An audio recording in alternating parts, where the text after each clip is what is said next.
Viewers, welcome to my channel. मैं आज एक वीडियो बनाने जा रहा हूँ जिसमें आपको मैं एक क्वेश्चन को बना के समझाऊंगा कि क्वेश्चन कैसे बनेगा। तो इस क्वेश्चन को पढ़ लेते हैं। A ladder 6 metre long leaned against a wall. इसका मतलब है कि लैडर जो कि 6 मीटर लंबा है वो एक वाल पर टिका हुआ है। ठीक है। The ladder reaches the wall to a height of 4.8 metre. मतलब कि वो लैडर वाल की हाइट, जो वाल का हाइट है 4.8 मीटर, उसके ऊपर तक गया हुआ है। Find the distance between the wall and the foot of the ladder. मतलब कि हमें फाइंड करना है वाल और जो कि लैडर का फुट है उसके बीच की डिस्टेंस को। तो चलिए अब हम लोग इसे फिगर के थ्रू समझ लेते हैं। तो हम जैसे कि देख सकते हैं कि लैडर 6 मीटर लंबा है और वाल का हाइट 4.8 मीटर लंबा है। क्योंकि लैडर उस वाल पर अड़ा हुआ है तो पहले वाल बनाएंगे तब लैडर को शो कर सकते उसके ऊपर।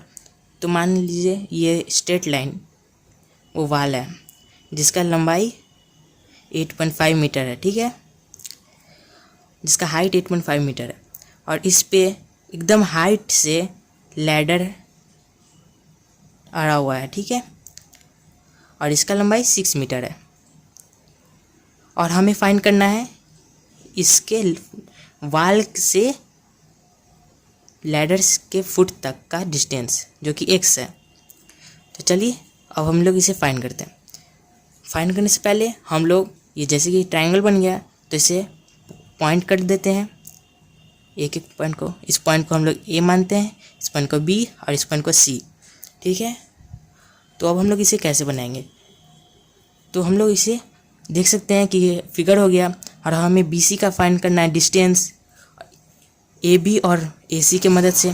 तो चलिए हम लोग इसे फाइंड करते हैं। हम लोग इसे फाइंड कर सकते हैं पाइथागोरस थ्योरी के थ्रू, जो कि हमें बताता है कि AC स्क्वायर, मतलब कि ये यहाँ से यहाँ का दूरी AC स्क्वायर इक्वल होता है AB square plus BC square से।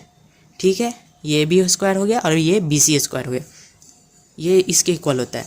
और चलिए जैसे कि AC स्क्वायर है तो AC स्क्वायर, AC कितना है तो 6 मीटर, तो 6 मीटर हम लोग यहाँ लिख देंगे और इसका square equal to AB square कितना है 4.8 मीटर, 4.8 मीटर और इसका स्क्वायर प्लस BC स्क्वायर कितना है नहीं पता है हमें, तो BC स्क्वायर रहने देंगे और इसका स्क्वायर हो गया। ठीक है, तो चलिए अब इसे आगे बढ़ते हैं, इसे सॉल्व करते हैं। ये 6 मीटर, तो 6 हम इसे समझ लेते हैं, ये मीटर कट कर देते हैं। 6 मीटर तो हमारा हो गया 36, 6 का स्क्वायर 36।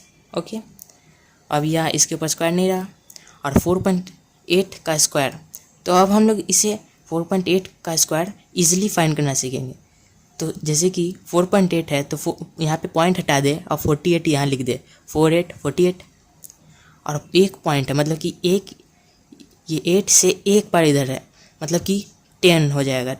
अगर ये 8 और 4 दोनों से इधर होता, यहाँ पे होता पॉइंट, तो वो 100 हो जाता। ठीक है, और फिर हम लोग ने लिख लिया 10 क्योंकि एक इधर है और फिर हम लोग ने लिख लिया स्क्वायर। अब हम लोग इसे इजीली फाइंड कर सकते हैं। कैसे फाइंड कर सकते हैं अगले स्टेप में देखते हैं। और ये हो गया हमारा BC स्क्वायर, क्योंकि अभी भी हमें नहीं पता है। अब हम यहाँ देख सकते हैं 36 इक्वल टू 48 का स्क्वायर हो जाएगा 2304 बाई 100। हम लोग इसे इजीली कैसे फाइंड कर सकते हैं, 48 को 48 बार मल्टीप्लाई कर देंगे तो 2304 आ जाएगा। और फिर हम लोग 4.8 का इजीली फाइंड करने नहीं कर सकते हैं, तो ये मैंने 48 को 48 से मल्टीप्लाई कर दिया, इतना आ जाएगा। और फिर 10 को 10 से कर दिया, फिर 100 आ गया ऐसे। और अब हम लोग इजीली इसको पॉइंट में डाल के इसका हम लोग स्क्वायर जान सकते हैं, फिर प्लस BC स्क्वायर। फिर अब हम लोग चलते हैं अगले स्टेप के थ्रू। तो हम लोग अपना पिछला जो है ना इक्वेशन डाल लेते हैं, लिख लेते हैं क्या था पिछले बार में। तो हमने आ रहा था 36 इक्वल टू 2304 बाई 100 और फिर था प्लस BC स्क्वायर। ओके, ठीक है, ये पिछले वाला ही है हमारा इक्वेशन। और फिर अब हम लोग इसे सॉल्व करते हैं। तो देख सकते हैं यहाँ 100 है, तो मतलब कि 4 और 0 के बाद यहाँ पर बीच में आएगा ये, यहाँ पॉइंट यहाँ डालेंगे 0 4।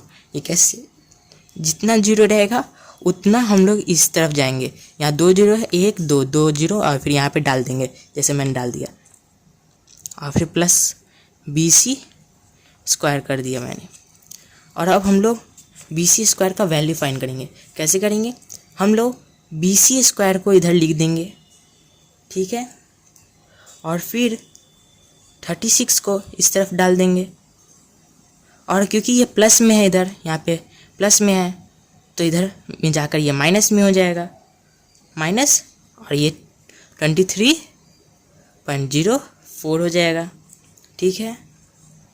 और फिर हम लोग इसे माइनस कर देंगे, तो 36 माइनस 23.04 हो जाएगा हमारा 12.96। और फिर हम लोग BC स्क्वायर है, तो हम लोग यहाँ पर BC का फाइंड करने के लिए वैल्यू यहाँ पर इसे स्क्वायर रूट में ले लेंगे 12.06 को, तो हमारा आ जाएगा आंसर, ठीक है।